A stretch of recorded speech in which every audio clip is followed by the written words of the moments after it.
सोचिए, एक ही मामले की दो कहानियां, बिल्कुल अलग अलग। एक कहानी है सरकारी फाइलों में और दूसरी कहानी है उन जवानों की जुबानी जो महीनों से अपनी सैलरी का इंतजार कर रहे हैं। आज हम प्रयागराज के इन्हीं पीआरडी जवानों के मामले की गहराई में उतरने वाले हैं। तो मामला यह है कि सरकार कह रही है कि भाई लगभग 14 लाख रुपए तो दे दिए गए हैं, लेकिन जिन जवानों तक ये पैसा पहुंचना था वो कह रहे हैं कि हमारी जेब तो अब भी खाली है। तो फिर सच क्या है? पैसा गया तो गया कहां? चलिए इस गुत्थी को सुलझाने की कोशिश करते हैं। अच्छा, इससे पहले कि हम आगे बढ़ें, ये जानना जरूरी है कि ये पीआरडी जवान हैं कौन। देखिए, ये हैं प्रांतीय रक्षक दल के जवान। इन्हें युवा कल्याण विभाग अलग अलग सरकारी और प्राइवेट जगहों पर ड्यूटी के लिए तैनात करता है, जैसे सुरक्षा वगैरह के काम के लिए। ठीक है, तो अब सीधे मुद्दे पर आते हैं।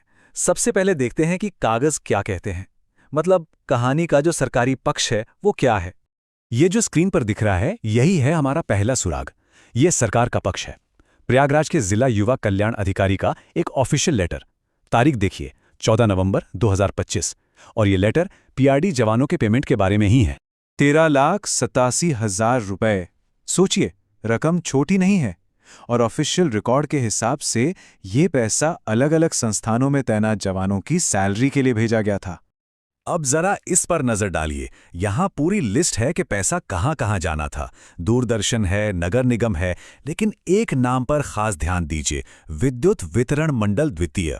अकेले इस डिपार्टमेंट को करीब करीब 6.5 लाख रुपए दिए गए। ये बात याद रखिएगा क्योंकि ये आगे बहुत जरूरी होने वाली है। तो ये तो हो गई कागजों की कहानी, एकदम साफ सुथरी। लेकिन जब हम जमीनी हकीकत देखते हैं जो जवानों की शिकायत से निकल कर आती है, तो तस्वीर पूरी तरह से पलट जाती है।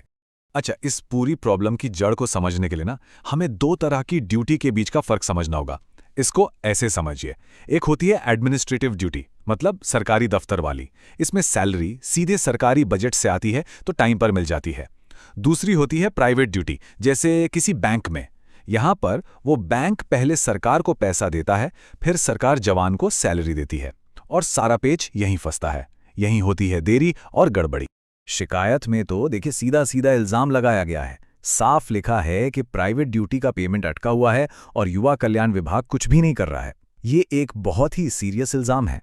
तो अब हमारे सामने दो बिल्कुल अलग अलग बातें हैं। एक तरफ सरकारी ऑर्डर है कि पेमेंट हो गया, और दूसरी तरफ जवानों की शिकायत है कि पैसा मिला ही नहीं। असली सवाल यहीं से शुरू होता है। याद है मैंने कहा था कि उस एक डिपार्टमेंट का नाम याद रखिएगा। हाँ, तो सरकारी लेटर के हिसाब से विद्युत विभाग को अप्रैल, सितंबर, अक्टूबर और नवंबर इन महीनों का पेमेंट कर दिया गया है। और यहीं पर सबसे बड़ी गड़बड़ सामने आती है। जवानों की शिकायत यह है कि उसी विद्युत विभाग में ड्यूटी करने वालों को मई, जून, जुलाई और अगस्त का पैसा नहीं मिला, मतलब वो महीने जो ठीक अप्रैल के बाद और सितंबर से पहले आते हैं।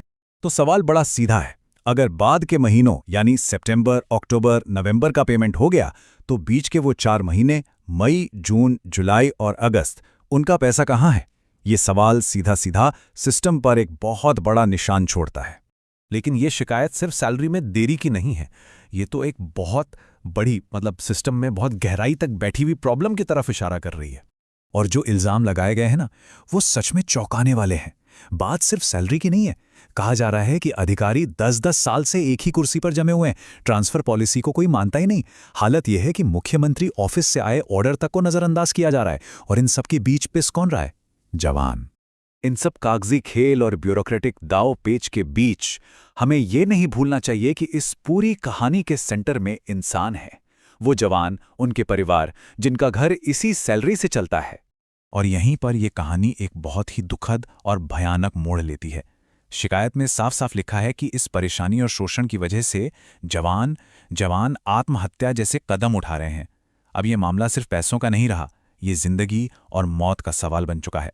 तो आखिर में ये शिकायत एक बहुत ही सीधा और गंभीर सवाल खड़ा करती है कि इस सबका जिम्मेदार कौन है?